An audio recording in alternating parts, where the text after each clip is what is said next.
Goeiemôre almal. Dit is vir my absoluut lekker om altyd hierso te wees en om die woord van die Here met julle te bedien. En ek wil net sê, julle het regtig 'n kosbare kerkraad wat regtig omsien vir die gemeente. Deur het regtig wonderlik geseën met wysheid en die nederigheid wat hulle het. En ek dink regtig wanneer julle ook in julle stilte tyd is, bid ook vir die kerkraad. Hulle het julle beste belange aan die hart, maar bo dit als plaas hulle ook die Here Jesus Christus as hulle grootste prioriteit en om sy naam groot te maak.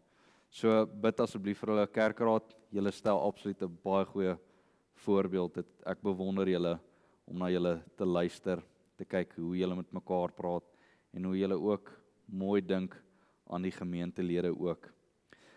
Met dit groet ek julle in die naam van die Vader, die Seun en die Heilige Gees. Mag daar vir julle elkeen genade, barmhartigheid en vrede in oorvloed wees.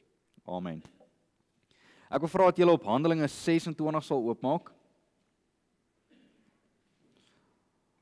Handelinge 26. En die tema van hierdie teks is Paulus voor Agrippa. Julle het nou al seker ook hierdie gedeeltes al gelees in Handelinge. Dit is Paulus se groot geleenthede wat die Here Jesus Christus hom in daai situasies plaas om te kan getuig oor hom. Maar ek wil hê ons moet 'n bietjie kyk wat hier aangaan. Maar voordat ons begin, kom ons sluit die oë. Here, baie dankie vir u voorsiening, vir u woord, vir die mense en ook die belofte, Here, dat u Gees gestuur het en daai Gees wat u gestuur het, woon in ons. Here, ons wil kom bid dat dieselfde Gees wat hierdie woord geïnspireer het, dieselfde Gees sal wees wat dit vir ons sal ook breek vanoggend. Here, mag u Gees deur elke persoon werk hierso vanoggend. Mag u deur hulle lewens verheerlik word. Ja, Here, dra my ook soos hierdie boodskap nou verkondig word. En laat dit nie my woorde net wees nie, Here, maar laat dit wees so spreek die Here. Dit los ons nou alles in u hande. En ons weet, Here, dat u die beste van hierdie geleenthede maak. En ons bid dit in die naam van Jesus Christus. Amen. Vers 19 tot 32. Daarom, koning Agrippa, was ek aan die hemelse gesig nie ongehoorsaam nie. Maar ek het eers aan die mense in Damaskus en in Jerusalem en in die hele land van Judea en aan die heidene verkondig dat hulle tot inkeer moet kom en hulle tot God bekeer deur werke te doen wat by die bekering pas. Om hierdie rede het die Jode my in die tempel gevang en my probeer ombring.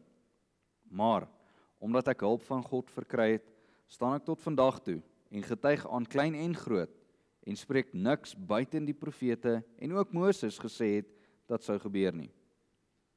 Dat die Christus moes ly en die eerste wees uit die opstanding van die dode en 'n lig aan die volk en die heidene sou verkondig. Maar terwyl hy hom so verdedig, sê Festus met 'n groot stem: "Jy is kranksinnig, Paulus. Die groot geleerdheid bring jou tot kranksinnigheid." Maar hy sê: "Ek is nie kranksinnig nie, hoogdele Festus, maar ek spreek woorde van waarheid en 'n gesonde verstand. Want die koning, met wie ek ook vrymoediglik spreek, weet van hierdie dinge, want ek glo nie dat aan hom iets van hierdie dinge onbekend is nie, want dit het nie in 'n hoek gebeur nie. Glo jy die profete, koning Agrippa? Ek weet dat jy glo." En Agrippa sê vir Paulus: "Jy beweeg my byna om 'n Christen te word." En Paulus sê: "Ek sou wel God wil bid, dat sowel byna heeltemal, nie alleen u nie, maar ook almal wat my vandag aanhoor, so mag word soos ek is, buiten hierdie boeye." En nadat Paulus dit gesê het, staan die koning op en die goewerneur en Bernice en die wat saam met hulle gesit het. En toe hulle weggaan, praat hulle met mekaar en sê: hierdie man doen niks wat die dood of die boeye verdien nie. En Agrippa sê vir Festus, hierdie man kon losgelaat gewees het as hy hom nie op die keiser beroep het nie. Nou julle sal sien die teks van herdenking, is daar in vers 26, die heel laaste gedeelte, want dit het nie in 'n hoek gebeur nie. Ek is baie geïnteresseerd met Paulus se lewe, hoe hy van vervolger na vervolgde toe gegaan het, en dat hy nooit gehuiwer het om die waarheid te verkondig nie. Hy staan op die waarheid, hy's 'n redelike intelligente man, hy was 'n fariseer van die fariseërs, hy was vreeslik slim geweest, en hier's 'n klomp goeters wat in hierdie gedeelte aangaan. Wat ek wil hê, ons moet half soos 'n tipe van 'n Bybelstudie hanteer. En ek wil hê julle moet sien wat hier gebeur in hierdie teks, wat die Here op my hart gedruk het, wat uitstaan. Maar hierso is 'n gedeelte wat ek dink baie van ons moet oplet vir ons eie persoonlike lewe en ook vir mense wat om ons is. Ek hou daarvan om so af en toe bietjie op 'n sport rond te kyk wat gaan aan. En hier is hierdie een kandidaat wat UFC doen. Ek gaan nou sy naam noem. Dit is my absoluut lekker. Ek bewonder baie van hierdie sportsterre wat so op die veld staan voor 'n groot gehoor van mense en die Here Jesus Christus dank. Ek dink hulle doen intendeel 'n bietjie meer as wat die normale Christen doen of sekere Christene doen en ook baie predikante.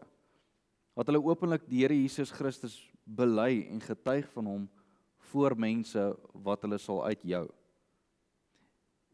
Hierdie man wat UFC gedoen het, hokgeveg. Hy was die wenner gewees van hierdie geveg gewees. Sy naam is Bryce Mitchell. Julle kan gaan kyk na hom. Hy het die geveg gewen. Hierdie geveg het plaasgevind in Abu Dhabi. Dis 'n moslemland. En toe hulle vir hom gevra het, wat is jou gedagtes oor die geveg wat jy gehad het? Het daai man openlik getuig oor die Here Jesus Christus. Hy het gepraat oor die wapenrusting, die oorlogvoering wat Christene het. Hy het gepraat oor daar is redding in Jesus Christus. En hy het die evangelie kortliks gedeel en hy het gesê daar is redding in geen ander naam behalwe die Here Jesus Christus nie. En ek dink, joh, in 'n moslemland, jy kan jou lewe verloor. Jy kan jou beroep verloor. Jy kan jou familie verloor. Raai hoe die gehoor gereageer? Hulle het nie. Hulle het nie hande geklap nie. Hulle het nie geboe nie. Hulle was net neutraal. So julle kan gaan kyk as julle die geleentheid het om net bietjie te gaan opsoek daar. Maar hy was in groot gevaar eintlik gewees op daai oomblik, maar dit was absoluut die moeite werd gewees. Die Here was getrou gewees in daardie besonderlike oomblik. Maar so kragtig soos wat daardie oomblik was, en selfs oomblikke in jou eie lewe wat jy kon getuig het vir die Here Jesus Christus, is daar baie hartseer wat kan opduik terwyl jy besig is om te evangeliseer. Jy sien dit ook baie in die bediening van Paulus en ons gaan nou vanoggend in een van daai gedeeltes kyk. Ons moet onthou dat Paulus vreeslik slim was. Ons weet dit. Hy het dit self getuig ook. Hy het al hierdie kennis gehad van die wette, die profete. Hy was goed geleerd gewees. En in die begin van sy bediening, hy het briewe gekry van belangrike mense. Ek wil hierdie mense, hierdie Christene, wil ek gaan vervolg. Ek wil hulle cancel. Wil hulle doodmaak. En hulle het vir hom die briewe gegee. Jy kan dit gaan doen. Jy doen die Here se werk, Paulus, of Saulus, doen wat jy moet. En hy soek Christene, hy het families uitmekaar uitgekry, doodgemaak. Hy het veroorsaak dat kinders ook natuurlik doodgaan, want natuurlik die kinders is saam met die ouers in die geloof. En hy is op pad na Damaskus toe, met haat in hom in. En op Damaskus verskyn die Here Jesus Christus aan hierdie man wat vervolg. En soos die Here Jesus Christus aan hom verskyn, raak hy blind. En Jesus vra vir hom, Saulus, Saulus, waarom vervolg jy my? En jy lees in die teks, hy vra, wie is u Here? Maar dis nie die regte manier om dit te lees nie. Hy vra, wie is u? Here? Dit is absoluut die Here wat met hom praat. En hy het op daai oomblik besef, hy's besig met die verkeerde ding nou. En hy het 'n werking in sy hart gekry in 'n kwessie van splitsekondes toe dit gebeur het. Toe hy gesê, dit is Jesus, die een wie jy vervolg. En Jesus het Paulus gebruik om nie net die apostel te wees wat bietjie by die Jode gaan praat nie, maar hy is die apostel vir die heidene gewees. Hy gaan voor groot manne staan, hy gaan voor konings staan en hy gaan getuig oor hierdie Jesus Christus wie hy eens op 'n tyd vervolg het. En daarom kom Paulus en in vers 19 sê hy, daarom koning Agrippa, was ek aan die hemelse gesig nie ongehoorsaam nie. Dis die eerste ding wat ons kan opmerk, is Paulus se gehoorsaamheid. Paulus het die opgestane Christus gesien. Hy was verblind gewees. Hy het Jesus se stem fisies gehoor. Die krag van God het in sy siel gewerk en dit is Bybelse bekering. Jou siel word geruk. Jy besef dit waarmee ek nou besig is verkeerd. Ek kan nie so aangaan nie. Ek moet gaan. Ek moet my lewe draai na hierdie man wat sy lewe vir my gegee het, Jesus Christus. En hy het in 'n kwessie van tyd van die duisternis na die lig toe gegaan.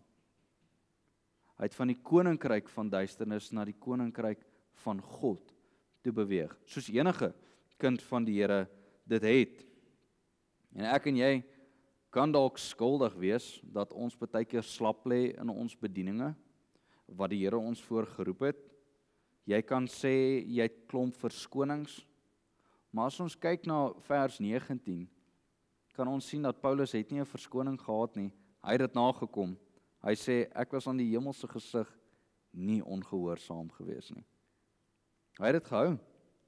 Hy het vir die Jode, hy het na Damaskus toe gegaan, hy het teruggegaan Jerusalem toe, en toe hy by Jerusalem klaar was, toe gaan hy Judea toe, en toe hy klaar was by Judea, gaan hy na die heidene nasies toe, en hy gaan vertel vir hulle van die Here Jesus Christus. Hy was definitief nie ongehoorsaam gewees nie. En Paulus skep vir hulle hierdie idee verder. Jy word nie gered deur jou werke nie. As daar een persoon is wat dit duidelik gemaak het, was dit hy toe hy Romeine geskryf het. Jy word nie gered deur jou werke nie. Kyk wat het jou werke jou gebring. Dis vuil, dis besoedel deur sonde. So Paulus sê vir hulle, jy word nie gered deur jou werke nie, maar jou geloof. Doen die werke wat pas by die geloof. Doen dit. Jy kan duidelik sien, dis kinders van die Here. En so Paulus verkondig die evangelie aan die mense wat hom haat en probeer hom doodmaak, want hulle hou nie van hierdie boodskap wat sê jy moet ophou waarmee jy besig is nie. En so kom hy verder in vers 22, lees saam met my. Maar omdat ek hulp van God verkry het, staan ek tot vandag toe en getuig aan klein en groot en spreek niks buiten die profete en ook Moses gesê het dat sou gebeur nie, dat die Christus moes ly en die eerste wees uit die opstanding van die dode en 'n lig aan die volk en die heidene sou verkondig. Is nie interessant hoe Paulus dit sê, dat hy krag van God verkry en dat hy tot vandag toe staan.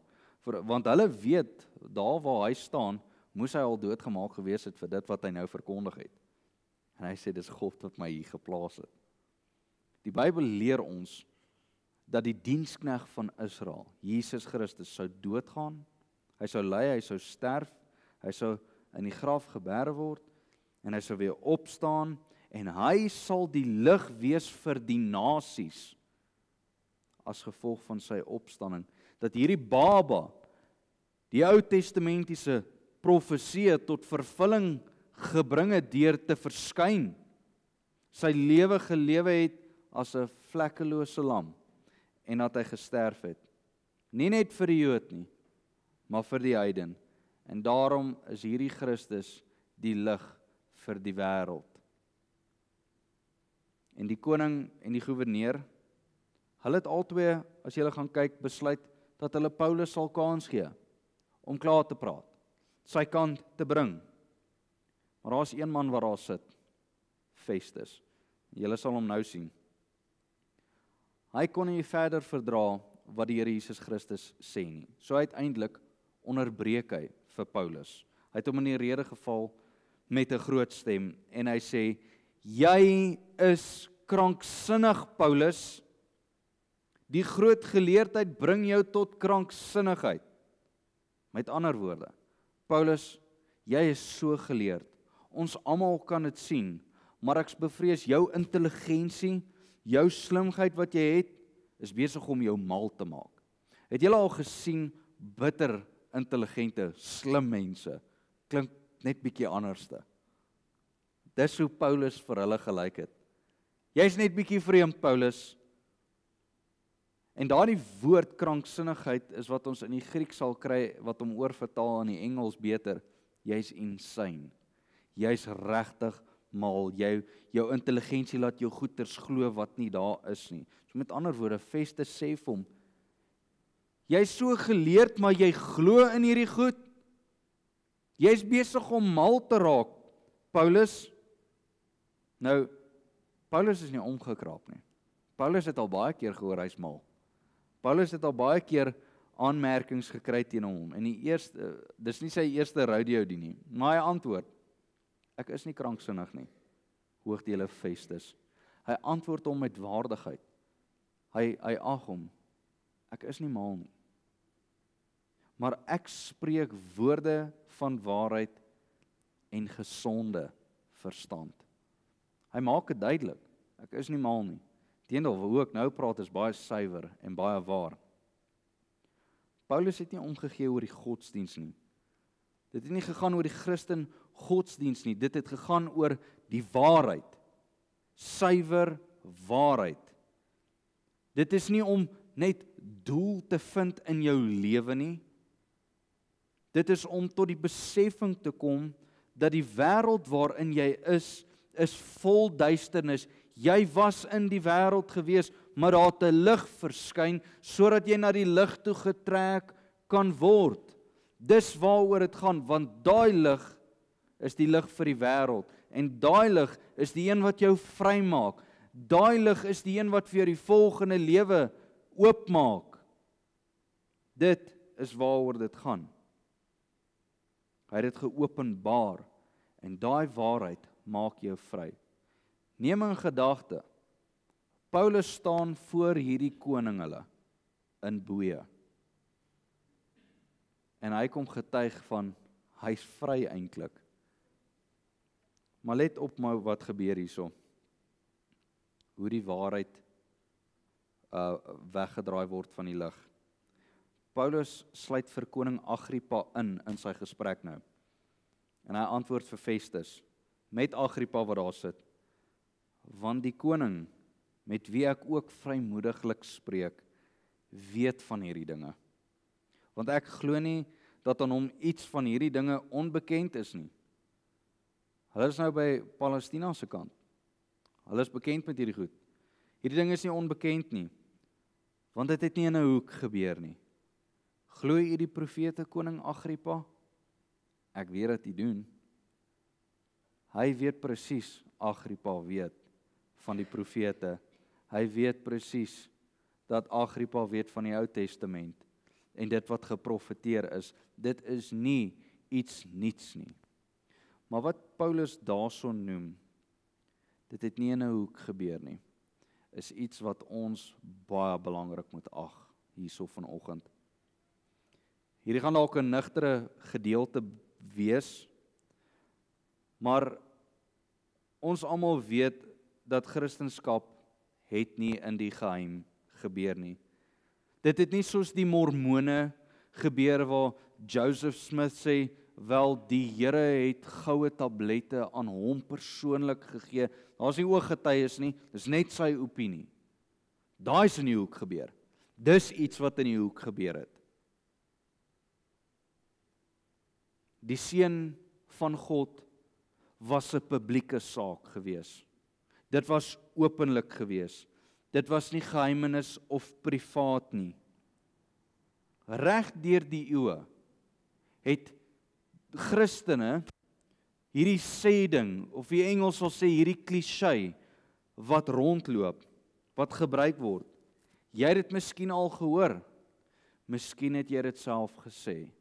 En ek bid vanoggend regtig dat indien jy skuldig is, dat jy die Here Jesus Christus sal vra vir vergifnis vir dit. En dit is as volg. My geloof is persoonlik. My geloof is privaat. Kyk bietjie. Gaan praat met mense. Miskien is dit jou eie familie. Kom ons bring die Here in. Luister, ek wil nie oor die Here praat nie, dis 'n persoonlike ding. Dis privaat. Ek kan nie openlik praat daaroor nie. Hoekom nie? Want jou sonde het die oorhand gekry. Jy's of 'n lafaard wat nie kan praat oor die waarheid nie, of jy's nie 'n Christen nie. Persoonlik in die sin van jy het jou persoonlike stilte tyd. Maar wanneer dit voor ander mense kom, moet jy daaroor kan praat. As jy kom en sê, wel my geloof is 'n persoonlike ding, dis die mees onchristelikste ding wat jy kan verklaar. Om te sê, dis privaat, ek wil nie daaroor praat nie.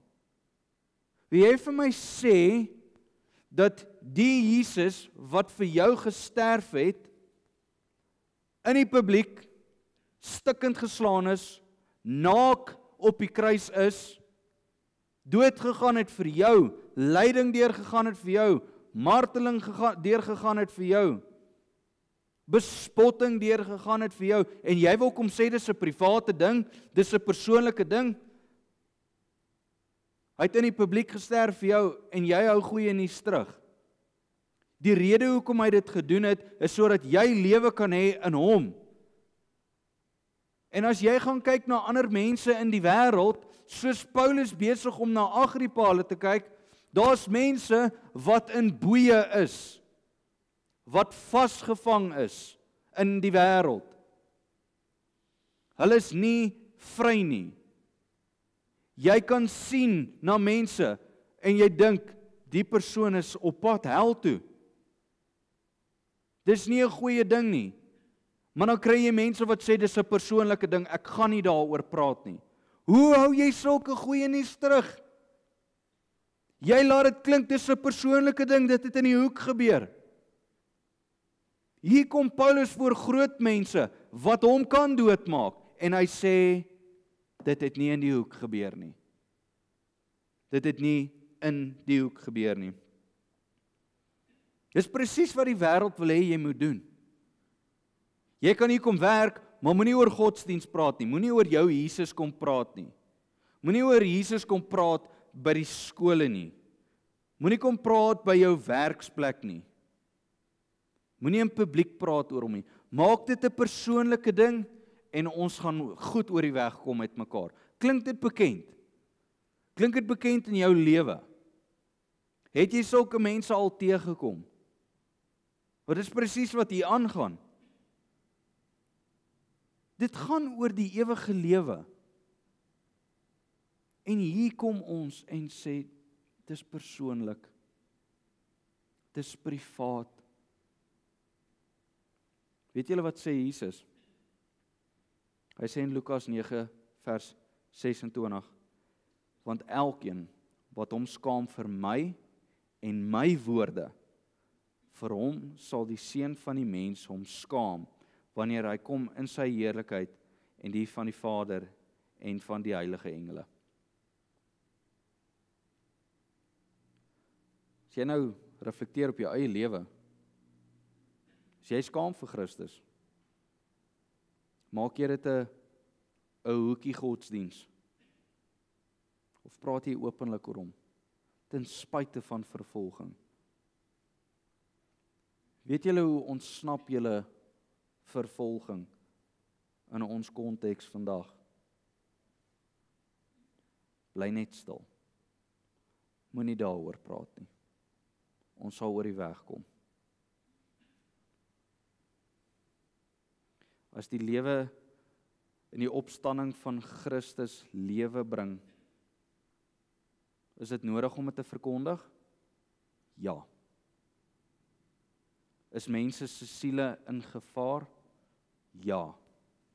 Hou op dit dan persoonlik hou. Praat daaroor. Ons moet reg ons Christendom begin ernstig vat. As ek kyk in ons samelewing vandag, dit is een van die goeters wat Christene regtig op 'n bespotting maak. Jy het 'n familienaam wat jy dra. Christen. Moenie daai familienaam misbruik en dink jy kom weg daarmee nie. Doen die werke wat getuig van die geloof. En die eerste ding wat jy gedoen het met geloof is jy het openlik erken en getuig, die Here Jesus Christus is my persoonlike verlosser en saligmaker. Nou kom iemand na jou toe, is jy 'n Christen? Ja, hoekom? Want Jesus Christus het vir my gesterf. Maak nie saak of daai mense vir jou lag nie. Christus het gesê, en dit staan in die Nuwe Testament daar vir ons, dat die evangelie is dwaasheid vir die Jood en die heiden. Meeste mense gaan dink, dis 'n belaglike storie. Dit maak nie saak of dit vir jou 'n belaglike storie of vir hulle is nie. Dit het regtig gebeur. Kom ons gaan aan. Kyk hoe pateties antwoord Agrippa hom. Hy sê vir hom, jy beweeg my byna om 'n Christen te wees. Dis net nie genoeg nie.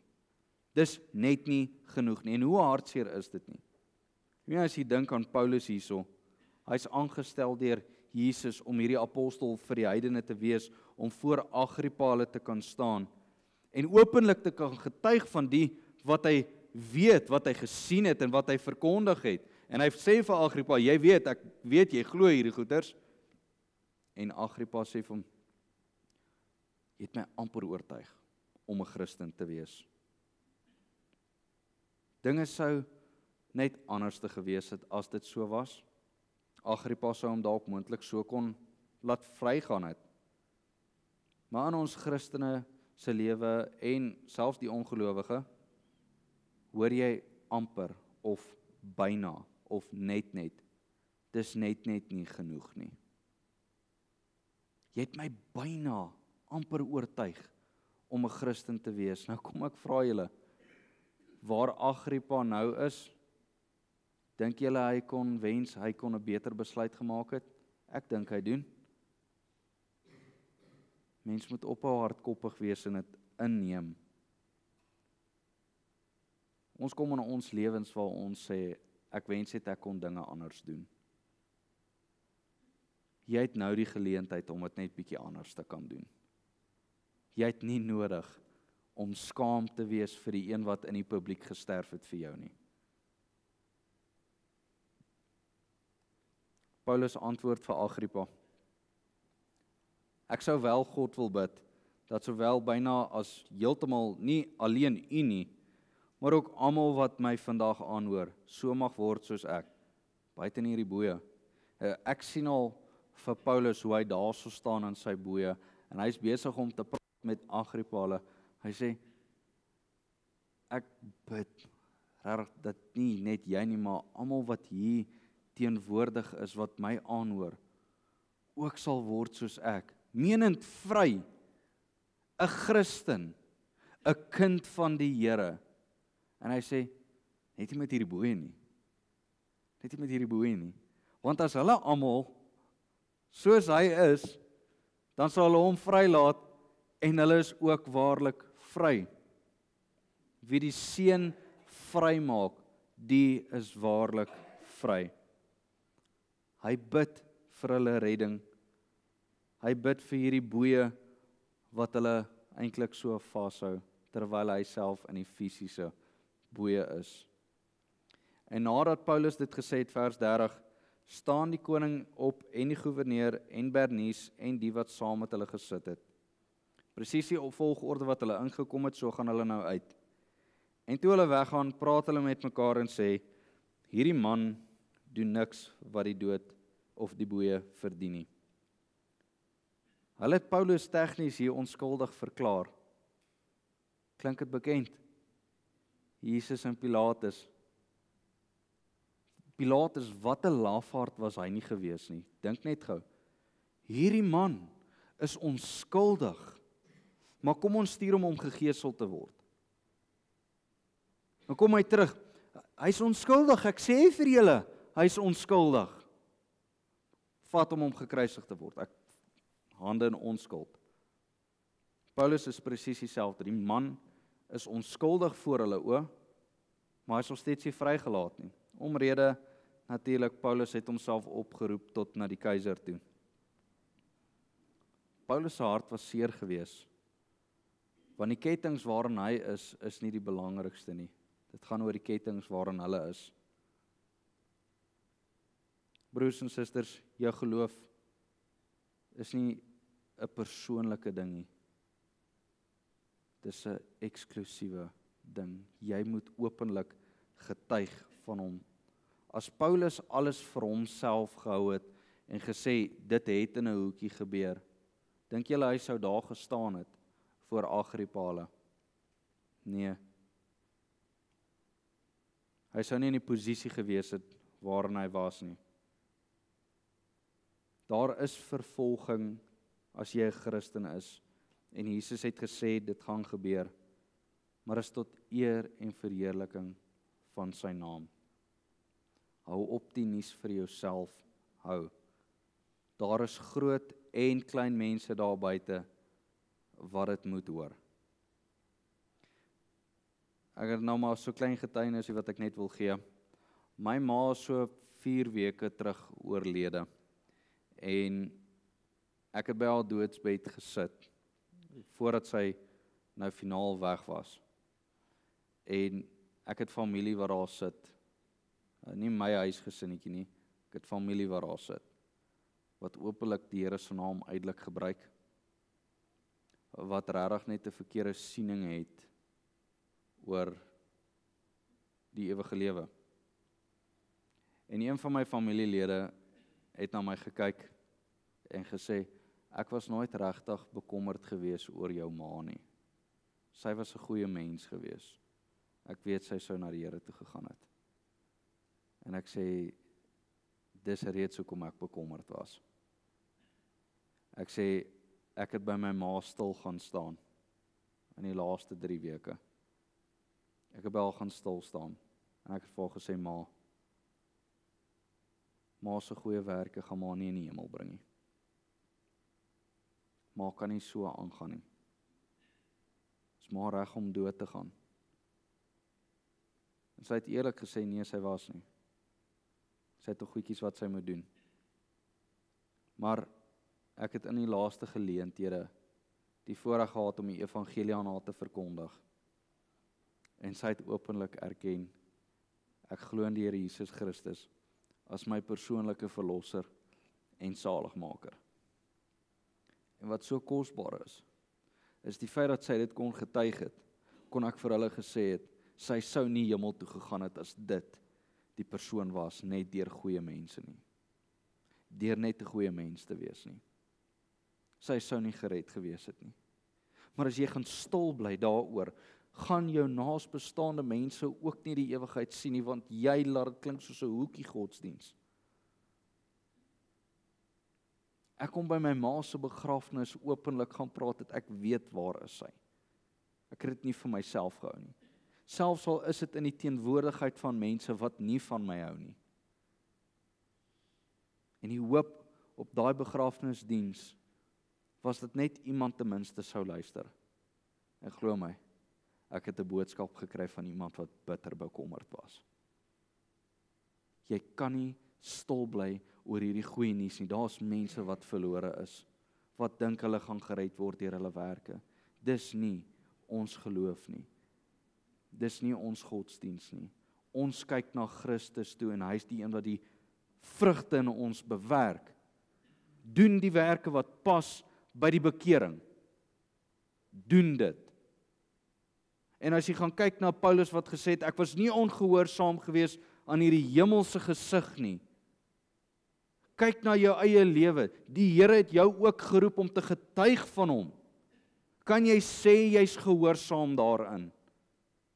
As nie, draai terug en vra vir die Here, gee my moed, gee my krag om dit te kan oordra, sodat ek kan groot en klein kan verkondig, dat daar's net een redder. Daar's net een naam onder die hemele waar daar 'n redding is, en dat dit die Here Jesus Christus is, wat sy lewe vir my en vir jou gegee het. Kom na my toe, almal wat moeg en swaar belas is. Leer van my.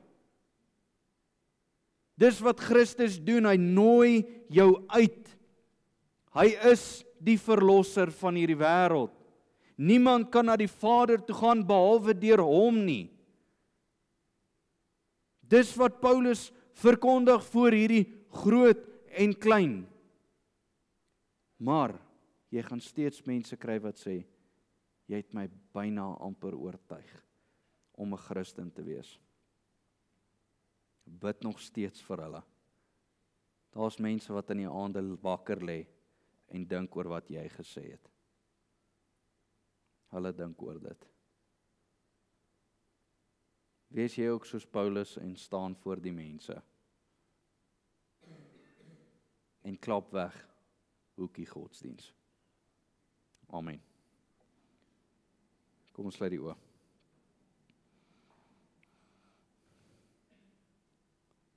Here, as ons kan dink in ons lewens waar daar gevalle was wat ons nie oor U getuig het nie, Here, wil ons kom sê ons is jammer.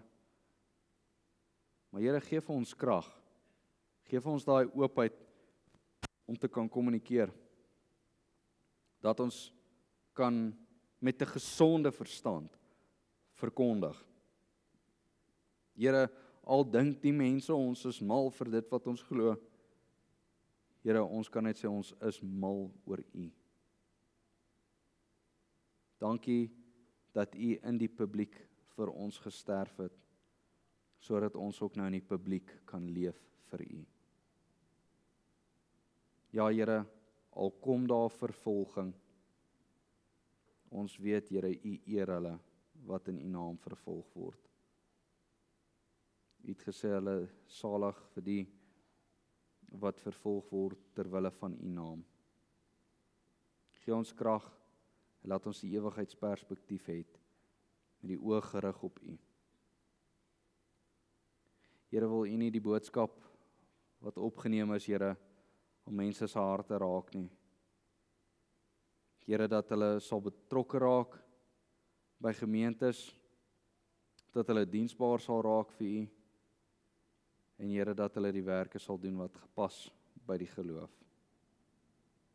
Here, wees U die naprediker van hierdie boodskap, en mag U verheerlik word in dit alles.